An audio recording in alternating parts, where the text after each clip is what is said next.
Hi, everyone, and welcome to Writer's Lunch on this cold day in February. Today, we are having Daphne Strassert is going to talk to us about naming characters today. So it should be a really good presentation.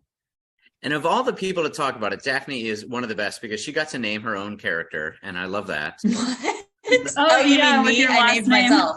That's You true. I named did yourself. name myself. I am uniquely qualified in this. Daphne is not my actual first name that I was born with, and Strassert is nowhere near my last name. So when I got married, my husband and I decided that rather than me taking his name or hyphenating them, we were going to merge them together. And so Strassers and Wirt became Strassert. Daphne was my middle name prior and is now my first name because I went through a full legal name change. So yes, I am a whole new being, fully created name for myself. I did not know that. That's really Yeah, interesting. it is fun. It's fun. I really enjoy it personally. I think I would have resented my husband if I had had to just take his name, but I think that would make me uniquely unqualified to give this presentation because I didn't change my name at all. I refuse. So I'm glad you're the one leading it. Same. Power to you for that too. AP is in the same boat. I'm gonna take a minor on that as well, considering I have like 5 names, and constantly go by different names and nicknames and stuff. And it's just context, like, and I hope that that does come up in this as well, because when you're naming characters for a book, you should have two that you refer them to. You can have your first name and a nickname, or first name and a last name, or a shortened name, whatever works.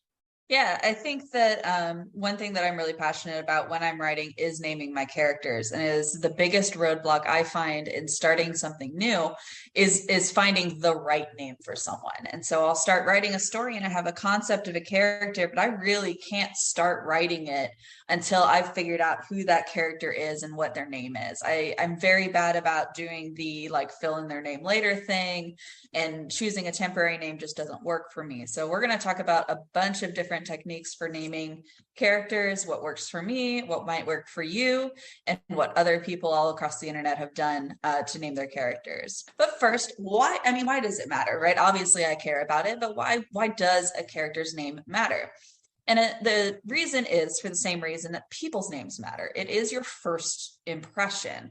What the character's name is says a lot about them without them even having to do or say anything. You already get an impression of who they are.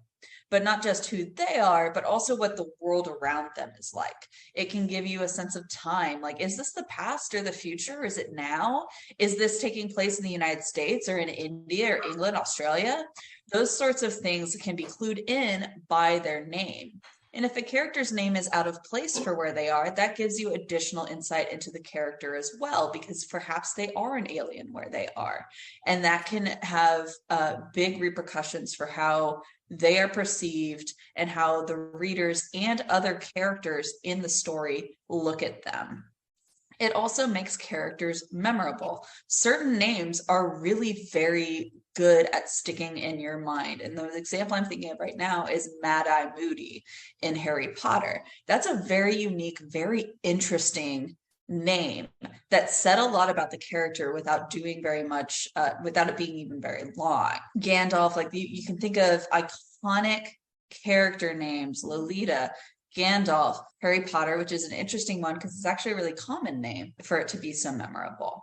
But these names make characters memorable, and they can also foreshadow a character's role in the story. And we're going to talk about that a little bit. So Derivations. Oh, sorry. Derivations, yes. Let's talk about like what impressions we get from this. So this is a character name, Richard William Fitz Darcy III. So if everyone could just kind of like mull it over, and then if you have an idea, what is your impression of this character? What would you say they look like? Who are they as a person? What does this name, just the name, what does it tell you about? Do you want me to actually answer that out loud? Yes, please. All right. So this guy either has no chin or he's got like the really Habsburg bad chin. over, yeah, like no chin, or he's got like the really bad like inbred rich people chin. For some reason, I can't think of the name, but you know what I'm talking about, the German one. It's the Habsburg one. Habsburg, right? thank you. Yes. So he's got the Habsburg chin. He's got constantly wet eyes because he's allergic to everything. And he has limp wrists, and he often has bones that break because they're weak and he's poorly, but he's super rich. He's super rich. So when you feel bad for him, he will invariably do something that will piss you off because he has a sense that he is better than poor people. That is what I think of when I see this name. Shannon said he's got glass bones and paper skin every night until the heart attacks put him to sleep. Yep, that's what I see. I want to know who this is in real, because I bet I'm totally wrong, but that's what I see when I see this name. Fitz Darcy the third. Fitz Darcy. Yeah. So Sean also says landlord and boat owner. When I asked Brian about this, he said this, one of the questions, what do you think they do for a living? And Brian's answer was nothing. He has too much money already. Janera. Well, it reminds me of Mr. Darcy from Pride and Prejudice. I hope I'm getting it right. Either Sense and Sensibility, or Pride and Prejudice. Like, yeah. Like Mr. Darcy is from Pride and Prejudice. Yeah. So this is a made up name. So we are entirely making this up. This is not a real person. Yeah. Thankfully, because this would be libel if it was. You mean I can't talk about Dick Bill, what's his face, Ponzi Pants, that they're without getting sued? Surprise. But yeah, so when I was thinking about Richard William Fitz Darcy, this is kind of what came to mind. That old rich dude. But we're having fun. This is his birth picture, right? Oh yeah, he Benjamin Buttoned his way through life. Now let's put that in contrast to this character, Helix Breder. If you had to make some assumptions about Helix Breder, what sort of world he lives in, if he's good or bad, what kind of person he is, or I guess he, they, she is. I guess I shouldn't have assumed gender, but I did when I saw the name. So anyone have any feelings on Helix Breder? Yes, Helix lives in a space station where everyone is grown in vats. That's fun. I like it. I see this more as a steampunk Helix Breder. He sounds like a street urchin in like a completely coal covered, but somehow like super scientifically advanced system. And he's just sort of at the bottom, he's a breader. He just walks around with bread. I don't know. He's a little kid. I see this as a little kid. Okay. Yeah. And in the chat, we've got a CAD. And as Sean says, post-apocalyptic mechanic, side character who dies.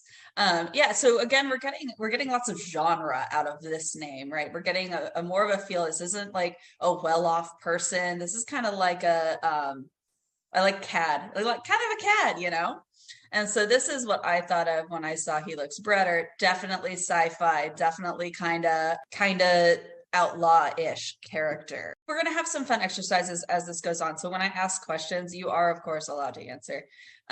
So as you're naming your characters, here's some things to keep in mind. These are overarching things for whatever you're naming. Choose names that are clear. So they're ones that your reader can actually process. And we will talk about this a lot more later, but please try to pick names that your reader does not just gloss over, because I do this a lot when I read fantasy. Names get really long and really complicated, and sometimes there's too many consonants, and I will just go blah, blah, blah. And it's terrible for my reading comprehension because I cannot tell character blah, blah, blah from character bududu, and because I haven't processed their names correctly, right? So I want names that are clear, and your readers do too. You also want names that are memorable, kind of for the same reason. So you're looking for a little bit of uniqueness in your names. If you're going to give them a really common first name, maybe give them a really memorable last name to pair with it. Give your readers something to latch onto. AP in the chat says 1 or 2 syllables is ideal, and that is very true. Unless you're working with names that people are already familiar with, 1 or 2 syllables is the ideal length for a name of a character. And finally, choose names that are distinct from one another. So if you have 26 characters in your book, ideally they would each start with a different letter because readers will skim, and it is easy to get things mismatched for yourself when you have characters' names that are all starting with the same letter. You do not have to have them all start with different letters, but you want to have things about the names that are showing that the characters are distinct, so your readers can remember this person is not this person. Yeah, like you don't want a Bill and a Will and a Jill and a whatever other thing ends with ill, unless that's a bit in your story. Yeah. Yeah. So there's two options when it comes to naming your characters. You can either choose from names that already exist, or you can make up your own. We're going to start by talking about choosing names that already exist. So when you are looking at this, first you're going to look at your story. What sort of story are you telling? That's going to be your genre, and that will play heavily into what kind of names you're looking at. When we're talking about Helix Bretter, we were talking about doing sci-fi, and so science fiction and fantasy, more so than other genres, lend themselves to made up names, completely rewriting the rules of what naming is. You can also, in contemporary books, you can also make up names, but those are going to be, you need to remember, like, this is within the bounds of our society. If you're making up a name in a contemporary novel, other characters are going to note that. They're going to be like, oh, that's a unique name. Oh, that's kind of weird. Or they're going to have trouble spelling it. Humor, if you're writing humor, that's a great place to play with names and having strange or unique names, having names that are kind of ironic, right? So if you have a character who is extremely timid and doesn't ever like speak up for themselves, naming them Leo is kind of a weird choice. And so if you're playing into that and it being ironic, it can work really well for humor. And there we go with the derivation. Leo means lion. It's Yes. what it brings to it. Yeah, as well as things having their own connotations, right? The name Judas isn't a name you can just throw around casually because of the connotations associated with Christianity mythology. You also need to talk about location. The name Midori, which is a Japanese name, would be very out of place if you're writing a story set in Ghana. But this is, again, gonna depend on what you're talking about, right? If you have a Japanese woman in a story set in Ghana, it's not so weird. And finally, the time period. The name Jackson didn't exist way back then, and Bertha is really rare now as a name. But these are all, so this is like big picture things to consider. And then you have to talk about what your actual character is, right? Because you're naming a person. Oh, I'm sorry. Yes, AP. I have a comment. I read something interesting once about the name Tiffany and how it's actually a very ancient name. Tiffany is actually a medieval name. Yeah. Yeah. And so it's about, like when you're writing a historical novel, it would be accurate to name a character Tiffany, but modern readers perceive Tiffany as a modern name because it's still in common use. And so naming a character Tiffany in a historical novel can actually break immersion, even though it's accurate for the time period, which is really interesting. So. That is really interesting. I love it specifically because I wrote a story, a novella with dragons where I had a character named Tiffany, and it was because I had heard about that, and I was like, well, my medieval dragon's going to recognize Tiffany as a name. As well, there was more to it, right? Tiffany also brings to mind Tiffany's, the jewelry store, and the woman was seen as a sort of treasure. So there's a lot of layers to it. Janera? Also, I have a comment as well about time period, about the name Bertha, and like older names, they could also be used as namesakes, because I have a relative who was actually she was named after my grandfather. And so it's just basically used, and I know it was a long time ago, but currently even today, older names like, say, for example, Octavius, or even Charles or something like that, they can be used as namesakes. So would that vary into the story meaning? You can always name your characters whatever you want, but it's great when you have that kind of personal history bringing it into it, right? So you can say, okay, well, my character's name is Tiberius, and his whole family has been named Tiberius for the last 200 years. But that's part of who he is. It's part of his character. You're not just offhanded naming him this really strange kind of obscure name. That becomes part of who they are. So we're talking about really intentional naming of characters, which is where you can add depth to your writing. We talked about Bertha is a name that you can still have nowadays, right? Like it's not unusual for a grandmother to have Bertha in 2022, but Jackson would be a really normal name for you to have as right, a child in a contemporary setting. Or you could have Bertha and it could be, yeah, she's named after her grandma. She doesn't really like her name. Heritage is another part of it. Midori is a great name for a Japanese woman, regardless of where your story is set, because it is a fairly common-ish Japanese name. Then there's the character's personality, right? What sort of name works for them? And not just talking about nicknames, but like if you have like a really bubbly character, maybe you're looking for a name with a lot of bounce and has like Abby, right? Or something that feels like it's fun to say. Personality-wise, what sort of relationship do they have with their name? Do they like their name? Is like if their name is Richard William Fitzdarcy III, and they don't like it, maybe they just go by Trey. Maybe they just go by Rich.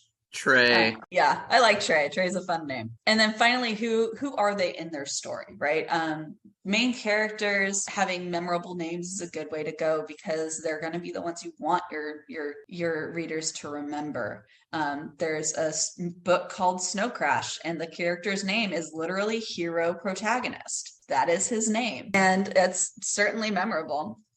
And then, villain names can sound sinister. Sidekick names can be like something with a lot of pop, like a lot of spunk. Hero protagonist, yes. I have a character that's the protagonist in my the book I'm working on now. His name is Edward Calvin. He comes from a very strict family in Maine, and he's known for writing erotic thrillers. In fact, the book that's sort of the hub of the story is a book called Wiccan Ecstasy, and he's playing off of that to write the next one. So anyway, the idea is to conflict Calvin, if people remember what that means. Calvinist. Calvinism, that was my first thought, yeah. Yeah, that's right. Yeah, that's a really great way, like especially when you can contrast it with them. Names can be used to either reinforce a character's personality traits or to offer a juxtaposition to their name and their personality. All right, so one thing I didn't put in my last slide, but it is important. So what about your character's gender? And it is something you need to consider when you're writing your character, when you're giving them a name. And then not to say that female characters need feminine names and male characters need masculine names. That is not what I'm saying. What I'm saying is that you should consider your character's gender representation, who they are, how they present themselves when talking about how they have a relationship with their name. I have a character, her name is Danielle, but she's a huge tomboy. So she goes by Danny, which is like, it sounds more masculine. Then there's names like, boy named Sue. Well, what about, a boy named Ashley or Lindsay or Sydney, all of which are names that were originally masculine, but have changed into being more feminine as time goes on. Riley is a name that was very masculine, but is now largely feminine. And so when you talk about your character's gender and their name, you can choose to choose a name that fits strictly with their gender, or you can choose to play with it. Do they want a name that's actually gender neutral, like Rowan or Quinn, if they're going to have a gender fluid or a non-binary character? All right. And now that you have your good idea of what your character is and what you want the relationship with their name to be, you can start looking at names. And when you look at names, there's a few things to consider.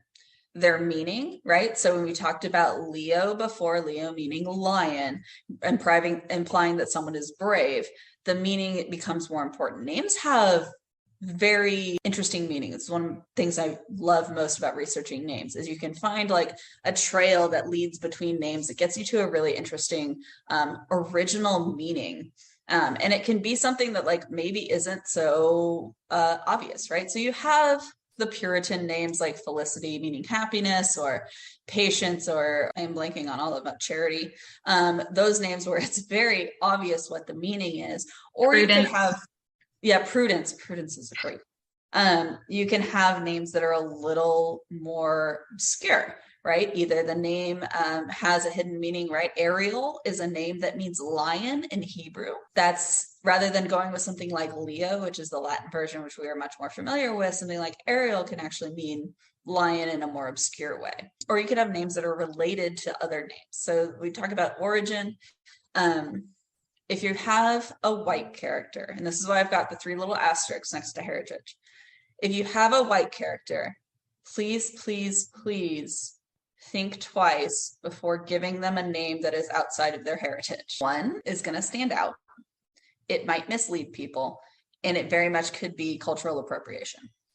So as much fun as it might be to name my white protagonist Midori because it's a name that I love, that's not really appropriate for her because it's not something her parents actually would have named her. It does not have to, their names do not have to be from their heritage. In particular, non-white diasporas in the United States often will pick traditional English names to go by rather than dealing with people not being able to spell or pronounce their name. You can have a character who's French, who has a Greek name. A lot of European names kind of get all smushed together, especially when you're talking about Americans naming their children. It does not have to be a strict, like, my character is Irish, she must have an Irish name, but think about where the names are coming from and why your character was named that. Like, go through it the same process as if you were naming a child. Is it something that makes sense for a parent to have chosen for their child? Let me throw this out there as well, just having worked in customer service for a very long time. Most people have, unless their name is immediately evident and the spelling is and all that, a name and a Starbucks name.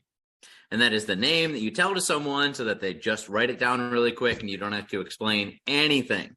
So for the example, as you said, Asian diaspora in America, Jim, Sally, stuff like that can be said easily instead of trying to get somebody to spell Tran, and that just becomes something that they use in regular life. Alternately, people will sometimes try to erase their cultural history, and they will particularly pick something based on where they live to be like, this will fit in better. And the way that you say that about it can be absolutely interchangeable as far as French, English, German names. That's something that probably would not happen in Europe. And yet in America, a lot of people will go, okay, you're Charles. And they don't think about where the name came from because of that. America is very notorious for just picking and choosing among European names because so many immigrants came from all over Europe to the United States that the mesh of names is very thick in the United States. There are a lot of names to choose from. Daphne is a Greek name. I have no Greek heritage, none whatsoever. But it was something that was available to my parents because in the United States, a lot of European names are just freely chosen between the white people. But yes, even I have a Starbucks name because no one knows how to spell Daphne. So I always give my name as Amy. There you go. See? So what effect does your name have? Does the name give people an impression of being a rich name like Fitzwilliam Darcy? Does it sound like a poor name? Is it unique? Is it boring? And are there famous examples? Is there someone that someone's going to think of when they think of that name? For example, if you're naming a character nowadays, you might think twice about naming them Karen, because Karen has a lot of connotation in it now with being someone who is difficult to customer service. There's also the name Chad. Chad is also tied up in a lot of at least internet connotation. So think about if there's any famous examples that might mean that people are making associations with the name that you don't want them to. And finally, popularity. A popular name can be really forgettable, but a really, really unique name can also seem kind of out of place. One thing I really enjoy doing when I'm naming characters is to, especially in contemporary writing, is to look at what year that character would have been born and what names were really popular that year. So kids in my age range, there were a lot of Lauras and Laurens and Ashleys, Sarahs. Those names are all extremely popular, but those names are very much out of fashion now. You're much more likely to meet an Olivia or a Bella in children these days than you are when I was their age. So names change over time, and this has to do with the Bertha thing, right? Bertha was a name that was fairly popular around my grandmother's time and is now no longer what you're going to see. And so a character who is much older than me might have the name Bertha, whereas a character much younger than me might be named Jackson. I'm going to keep coming back to Jackson because it's a popular name and I like the X. What about names that cycle through? Because I'm not sure if it's quite as popular anymore, but around 2010, using names that were quote unquote old timey became a lot more common. So like when you say Emma was very popular in the early 1900s, and it like regained popularity in the 2000s. Yep. Emma, Alice, Charlotte, those names all came back around. So yeah, it's always worth looking at what the popularity was in a particular year. And I'm going to give you guys a tool. I'm going to give you guys the best tool, in fact, for naming characters. But first, we're going to talk about nicknames. So Sean had mentioned at the beginning that your character should have a name and a nickname. And I think that that is true. And the reason I think it's true is because you in your daily day-to-day life interact with people on a more or less familiar level. So if your name is Elizabeth, right? Maybe your mother always calls you Elizabeth, but your friends call you Liz. And that's normal. That's normal. It shows how close to someone you are, whereas someone might call her Miss Beckett if they don't know her at all. So you have like this kind of levels of formality in a name. You also want to think about where their nickname came from. If I have a character whose nickname is not related to them, let's say I have my character Ashley, her nickname is Cricket. Okay, why is her nickname Cricket? And I need to have a backstory for that. It's got to be something like, is that something only her family knows? Or is it something that her friends call her by? And is there a story behind it? AP in the chat says nicknames are harder with shorter names. And that is very true because I feel like people, when someone has a short name, nicknames tend to make it longer, right? Yeah. I'm trying to think of a good example. I have definitely known. Buck the name.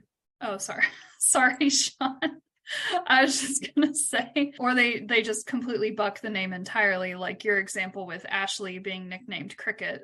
Cricket has nothing to do with Ashley, whereas Liz has a lot to do with Elizabeth. Mm-hmm. Yeah.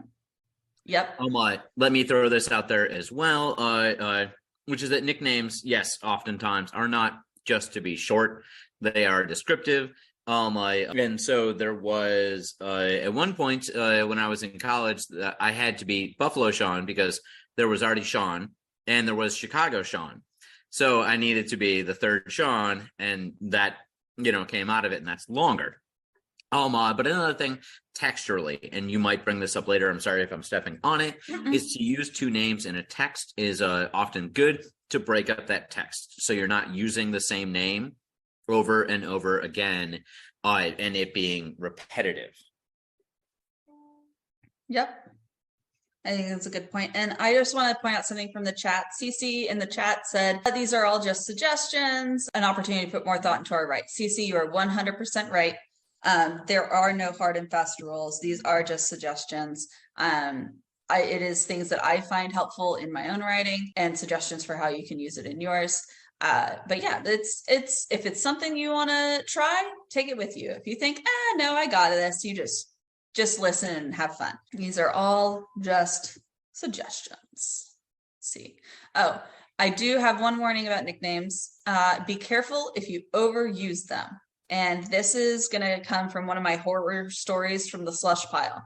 I had a story where someone had submitted this story, and their character had a lot of nicknames. And this is not a lot of text to be working in, but we're going to go back to Elizabeth because it really lends itself to this.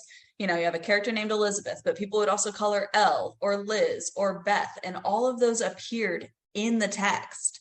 Now, while that's something that might happen in real life, it is extremely confusing as a reader to see that many nicknames come up. So make sure that you're kind of consistent in what you're using your nicknames for. All right, let's have some fun. Let's do some examples. Yes, Janera, before we start on my example. What was the slide before nicknames? Yeah, this one. Yeah, sorry, I just wanted to try and get that one real quick. Okay, we've been bad about it, but we will make sure to post the slides after the presentation as well on the Facebook page. Oh, thank you. Okay, so this is an example. It's an example from my own writing. And so I've listed out here all of the things that we've talked about. What is my genre, the location, and the time period? We're talking about a horror story set in a theme park, and it's modern day. My character is Caucasian American. He's 28. He's a male. He is the story's villain. He is obsessed with Disney and loves the magic of childhood, so much so that he would protect it at all costs, even if that costed someone's life. So I was thinking about this name. I needed a first name and a last name for my character. And I had all of these things to work with. So the name that I came up with was Peter Blythe. Peter was a reference to Peter Pan. He's a beloved childhood character, very happy, and never grows up, which plays into my idea of him being a character that's very obsessed with childhood magic. On the surface, he seems really friendly, but like the more you think about Peter Pan, like the kind of creepier it is. I mean, he's taking kids and what happens when the boys grow up. So Peter, first name. Blythe, the last name. The literal meaning of Blythe was happy or joyous. But beyond just the meaning, I was also looking at what it sounds like, what it reminds me of. Did we talk about sounds? No, not yet. Yeah. What does it sound like? What does it remind me of? It reminded me of the word blight, which is a disease that spoils or damages things, and the word scythe, which is a tool that's used by the Grim Reaper. So I'm giving this character lots of, on the surface, being really like happy and approachable, and then like the more you look at them, like the creepier they're getting. That's what I wanted out of Peter Blythe, and I think that this is the kind of name that I really liked putting together. This kind of thought I like putting in my names. Blythe. I do not know who Captain Blythe is, but let's go. Oh, that's from oh no, I'm gonna get it wrong. Treasure Island, something like that. Oh, okay. Mutiny on the Bounty. There we go. There Okay. we go. Not too close. I missed this page. I don't know how I missed this page. Okay. Things we're talking about in the name.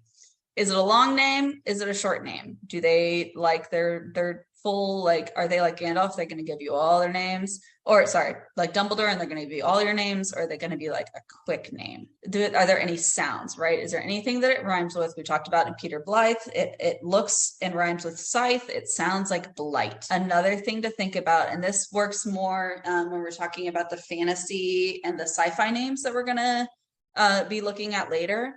Vowels make a name sound soft, and consonants make a name sound sharp. So if you think about the name like Ulu, that name sounds kind of soft and like, you know, but like something like Gavak, that sounds like a warrior's name because it's got the sharp sounds, and names have that property, and it can be something that's kind of like under the surface that you don't really think about. But if you're trying to come up with names completely out of nowhere, think about what sounds you're putting into them. First name that Anna came to mind was Mickey when I saw that, and that would be a fantastic name for that character too, Anna. Repetition. Alliterative names are really easy to remember. That's why, and you're gonna love this, in Marvel Comics, there are so many names that are alliterations. Bruce Banner, Peter Parker, J. Jonah Jameson III. He loved having names that were alliterations, and Stan Lee has said it himself. The reason he did this is because they're easy to remember. The names that he forgot most often, such as Tony Stark, were the names that were not actually alliterative. He would have trouble remembering what their names were. So alliterative names are easy to remember, but they can also come across as unserious, which is why they work really well in humor stories or speculative fiction. Visual cues. Does the visual shape of the words create any feelings? Are there any eye rhymes? The eye rhymes, now remember, is when words look the same but don't necessarily sound the same. We talked about that Poetry Week. But the visual shape of words can also create feelings. I'm going to put a word in the chat. And this was a word that I picked this is a word that I used to name a fictional country. And the reason I chose Amana as the name of my fictional country is because it's a mountainous country. And the way that the word looks, spelled this way, you see all of the sharp peaks and valleys. That reminded me of mountains, and that's why I chose that word. So you can even work with the way that the words look to give a certain feel. These are all going to go into like the subconscious of your reader's mind. You know, they're going to feel like, I don't know why I feel like that's right, but that's a good word for that. Like, that's a good name for them. They're just going to seem like it fits. And that's what you want. You don't want to like hit them on the head with how brilliant you are with your names. You want them to kind of feel smart for figuring out what your name does. Okay. We talked about Peter Blythe and nicknames. And so now I'm going to show you my favorite resource. I have to stop sharing and share again. We're going to look at this. Share. Da-da-da. Can everyone see behindthename.com? Yep. Okay. Welcome to my favorite website. Now, there are so many ways to use this, but let's start simple. We talked about origin. So if I want a name that has a particular origin, there are a lot of options here, right? If you can get very broad and you can get very, very fine on what you want your names to be. But often you can have, oh, oops, sorry. I was doing some research, right? So if I want my character to have an English name, I click English names and I can go by gender and filter it by that. Or I can go by another useful tool this has is to go by popular names. Now, so this is the most popular names in 2022 or 2021, excuse me, they don't have the 2022 yet. But if we go to my birth year, we're going to go to 1989, these are the names that were most popular then. So if I'm writing a contemporary story that has a character who is my age, I can go look at the year I was born and I'm picking out, I'll click and open all of these names until I start finding some sort of connection, some sort of meaning that matches with my character. Then up here, one of my favorite tools is the name themes tool. If you are looking for a name that means something in particular, then this is where you come, right? So if I am naming werewolves, which is something I do a lot in my writing, I'm going to come over here to the canine names. And I'll probably sort it by usage. Let's go with some Anglo-Saxon wolf-ish names. And I can come in here and work through these. So let's not do Anglo-Saxon. Let's do something a little easier. English. A German. Oh, German. Yes, let's go with German. German is fun because I can do a lot of like, where does the name come from? Or where does the name go? All right, so let's pick Boris. All right, fun things to do with this. You have related names. You can start following the little breadcrumb trail down here of related names, and you can end up with something completely different. So for apparently, a surname that is a descendant of Boris is Porsche. Huh. So the car name is related to this original name, which is a word that means wolf, or I guess apparently some sort of predator, short wolf or snow leopard. This site is so much fun. I encourage you to please play around with it and enjoy it with your character naming. I enjoy it. Another silly thing it got rid of the twin names. Oh, they're somewhere on here. I'd have to find it, but they have twin names on a theme for twins. Anyway, I hope you enjoy this. Yeah, Janari, you have your hand raised. Sorry, I'm just saying how much I appreciate you right now. I have a habit of using this website so much, and you just showed me a new way to use it. I go to another section of it though. I go to that little settings tool at the on the homepage for behind the name, and I just do all of the meanings, names, origins. It has a whole list of them.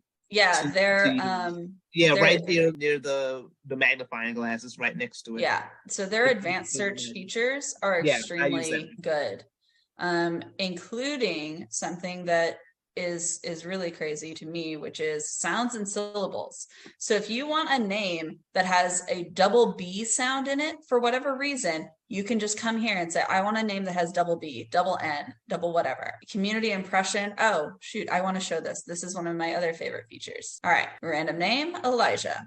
Okay, ratings. Up here we have name, popularity, related names, and ratings. This is based on community feedback, and it can tell you what most people are going to assume about your name.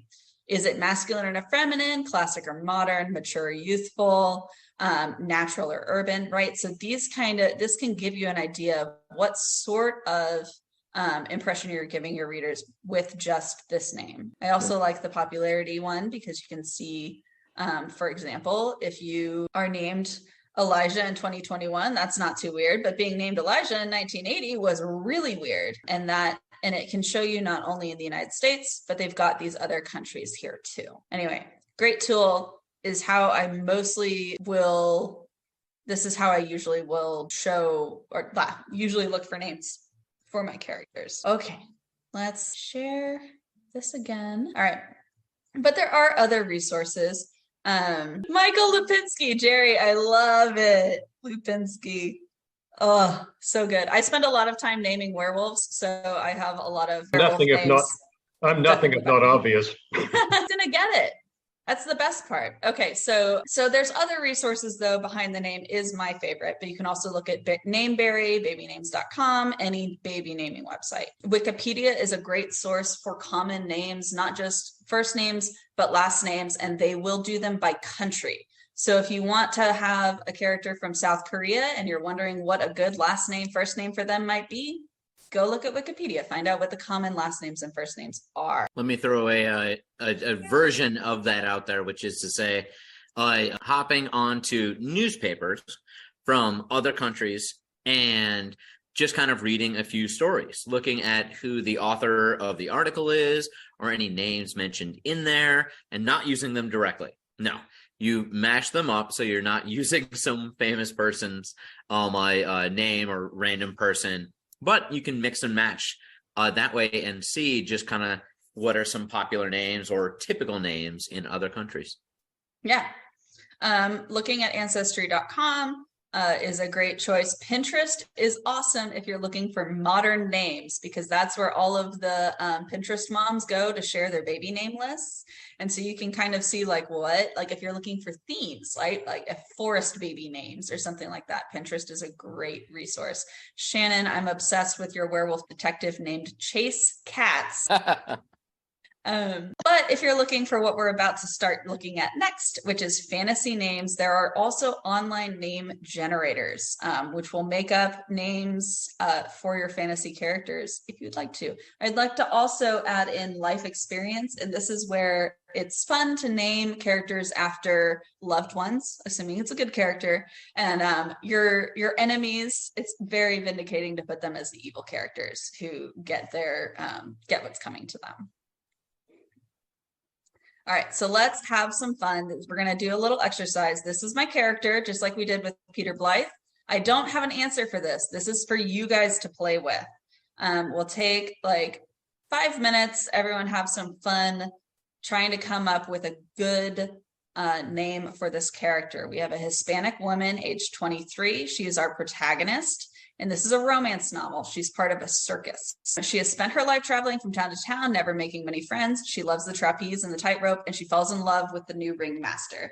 So I'm going to set a timer for 5 minutes, and let's do 3 minutes because we don't have a ton of time left. I'm going to set a timer for 3 minutes, and everyone go enjoy naming the character. All right, that's time. I see some people put them in. Oh, I'm sorry. I got away from my prompt. Sorry. I see some people have put their answers in the chat already. It came up with, well, I didn't quite get to the last name, but I did put her first name is Danielle, being like derivative of Daniel being in the lion's den. I love the idea of her being in the circus surrounded by circus animals. Anyone else want to share their meaning behind their names that they had put out? I'd like to say Luna Dancer. Luna is moon in Spanish, and I can see this person dancing on the tightrope and even on the trapeze. Mm-hmm. Janae, you have your hand raised. I put Fiera and Angelico, which means like proud. Wait, means what? It means Fiera means proud. Oh, okay. All right. I love all the ideas in here. Esperanza for hope and SP for short is a very cute nickname. I am gonna scooch us along though, because we have another section I want to do. And this is creating names from nothing. So if you don't want to choose names that already exist, you're going to be creating them from scratch. And let's talk about how you can do that. There's a lot of ideas online, but these are some of my favorites. Ways you can create new names. Alter existing names. This is fun for me because it's something we do naturally as humans. And so I think it lends itself really well to sci-fi because it could be name trends that happen in the future. Names getting shortened or lengthened based on people's preferences, letters getting changed out. So we've already seen Jackson spelled with a CK turn into Jackson with, or probably not with an S, but with just an X. Gabriel, both can be shortened into Brielle, which is one of my favorite names. Brian, my husband's name, I shortened to Bryn. And Elizabeth, one of my favorite names to work with, is now Esbet. So that's a lot of fun. You can take names that already exist and kind of smush them together. Give yourself Jimothy, for example, Jonathan, names that work that way. Just playing around with existing ones. You can also use non-name words as inspiration. So we started off with one of the character names was Helix. Helix being a word that's used very frequently in science, relating to the double helix and DNA. Allele is another name I derived from a word in genetics, it being a part of a genetic trait. I have a romantic story in which my characters live on a world where their main export is gems and fine goods. And so I decided to name my characters after precious stones. My character names then are tourmaline and quartz. I have a story where my characters are all based on avian species. And so I derived names from scientific names for birds, scientific and common names for birds, turning those into names. And then Meristem, which is a place that I named in one of my stories, is a combination of, well, Meristem being part of a plant, so it is related to plants, but Mary, the prefix sounds very much like maritime, which is a different prefix that relates to the sea. So you can play with all kinds of words. Specifically, I like working with science-based words, especially in sci-fi, because I think that those make really interesting names. You can scramble letters and make anagrams. I turned a couple of words. I did not have a lot of time to work on these, but I turned a couple of words into what I think could be a name. Livelin could be a name. I like that. Toropraco. I think that I have a harder time with anagrams, but a lot of people have really enjoyed them. Very famously, in Harry Potter, I am Lord Voldemort was an anagram of something, although I don't remember what now that I'm speaking out loud. But anagrams are a fun way to do it. And in the chat, I know we had mentioned doing some sort of world building. I'm gonna let AP talk for just a minute about this example, because this comes from AP Hawkins's book, Broken Tethers. And it's her naming convention that she created for characters, for magic wielding characters. If they have children, they have a specific naming convention for how those kids are named. Anna, do you want to talk about that for just a little? Sure. So this concept came from this group of magic wielders who don't often have children. They're usually infertile, and that's just a side effect of the magic that they use. And so I was thinking about, if they were to be able to have children, then being able to pass on their name would be a high honor. And then, they're going to base their suffixes for, the second, the third, etc., off of this language from an extinct race that they idolize. And so then I was, thinking about this more. And, I wanted them all to kind of sound similar, or sound like they came from the same language. And I wanted them to be kind of simple because they are suffixes. So they need to be kind of short, just like 1 or 2 syllables. And so that's kind of how those came together, is that the idea was that being able to, or having a child is rare. So being able to pass on your name is a high honor. Whoa, sorry, my cat. Bearing having one of these hereditary names, kind of sets you apart from the rest of your peers. And so it's kind of an honor thing to have one of these hereditary names, and people who have them are very proud of it. Yeah. So as you can see, it's a very well thought out system where it's not simply just naming characters at random, but you also didn't pull in the very Western idea of naming children like the first, the third, junior, etc., because that would seem really out of place in a fantasy novel. But to have elements of our world there, it makes sense for them to have this separate naming convention. So if you were very committed to creating a way of naming characters within a world and you want to build it, have at it. A lot of people really enjoy those things. Yeah, I definitely started with calling them, the third and the fourth, but then I was I had 2 characters who had these hereditary names. I was well, calling them the third and the fourth just seems really weird because that's not, how they would do it anyway. So yeah. Okay. And so my final generative way of creating new names from scratch, this one comes from Tumblr. And the person's suggestion is you just hit your keyboard a bunch. You create this whole line of gibberish text, and then you break it into pieces. And then each of those pieces, you then figure out how to form it on its own, either by adding, removing, or rearranging the letters.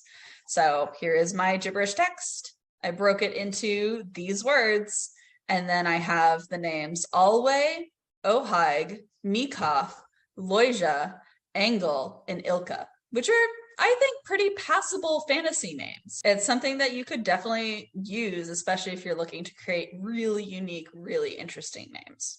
Let me throw one up. Let me throw a final step in as well.